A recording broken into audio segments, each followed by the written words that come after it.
हम सभी जानते हैं कि पितृपक्ष का प्रारंभ हो चुका है। मार्कंडेय पुराण के 94 नंबर के अध्याय में 3 से 13वां जो श्लोक है, यानी ये जो 11 श्लोक हैं, उसमें पितृदेव की स्तुति की गई है। यह पितृस्तोत्र, पितृस्तुति स्तोत्र या पितृसेवा स्तोत्र कहलाता है। कहते हैं कि इस स्तोत्र के प्रतिदिन पठन मात्र से जहाँ एक ओर हमारी संतति सदा स्वस्थ और प्रसन्न रहती है, वहीं दूसरी ओर हम अपनी कुंडली में वर्णित पितृदोष से भी मुक्ति पाते हैं।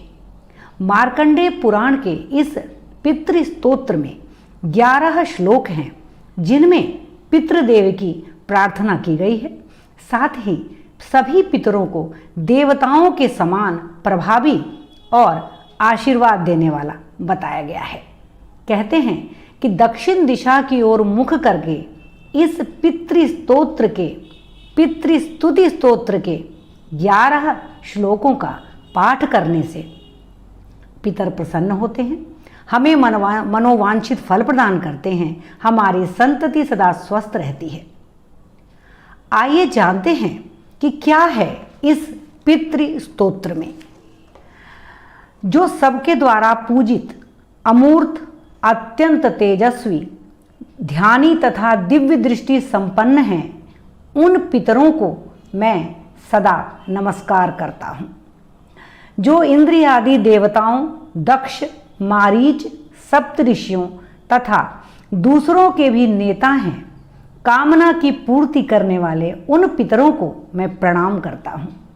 जो मनु आदि राजर्षियों, मुनीश्वरों, सूर्य और चंद्रमा के भी नायक हैं, उन समस्त पितरों को मैं जल और समुद्र में भी हाथ जोड़कर प्रणाम करता हूँ। नक्षत्रों, ग्रहों, वायु, अग्नि, आकाश तथा द्युलोक और पृथ्वी के भी जो नेता हैं, उन पितरों को मैं हाथ जोड़कर प्रणाम करता हूँ।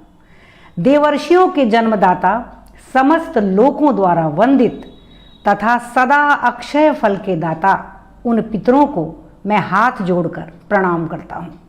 प्रजापति कश्यप, सोम, अग्नि, वरुण, योगेश्वरों के रूप में स्थित पितरों को सदा हाथ जोड़कर प्रणाम करता हूँ।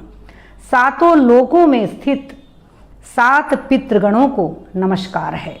मैं योग दृष्टि संपन्न स्वयंभू ब्रह्मा जी को प्रणाम करता हूँ। चंद्रमा के आधार पर प्रतिष्ठित तथा योग मूर्तिधारी पितृगणों को मैं प्रणाम करता हूँ।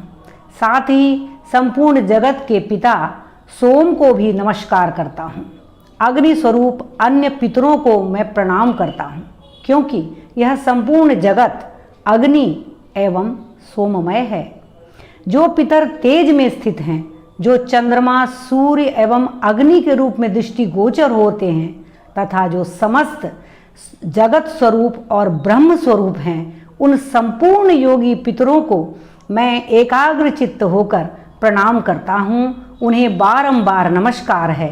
वे स्वधा भोजी पितर मुझ पर प्रसन्न हों। अब यहाँ शब्द देखिए, स्वधा भोजी। स्वधा का क्या अर्थ है? पितरों को दिया जाने वाला जो अन्न होता है, जो भोग होता है, उसे कहते हैं स्वधा।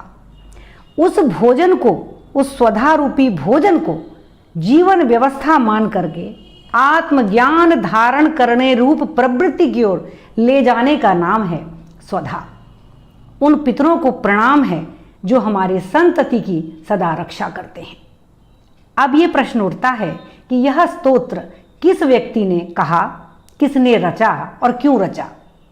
तो यहाँ रुचि नामक प्रजापति ने अपनी संतति और अपने वंश के उत्थान के लिए पितरों का आवाहन करते हुए इस पितर स्तुति का, इस पितर स्तोत्र को रचा, उसकी रचना की। मार्कंडेय पुराण इस दृष्टिकोण से अत्यंत महत्वपूर्ण है कि वो हमें जहाँ एक ओर देवों से जोड़ता है, वहीं पितरों से भी जोड़ता है।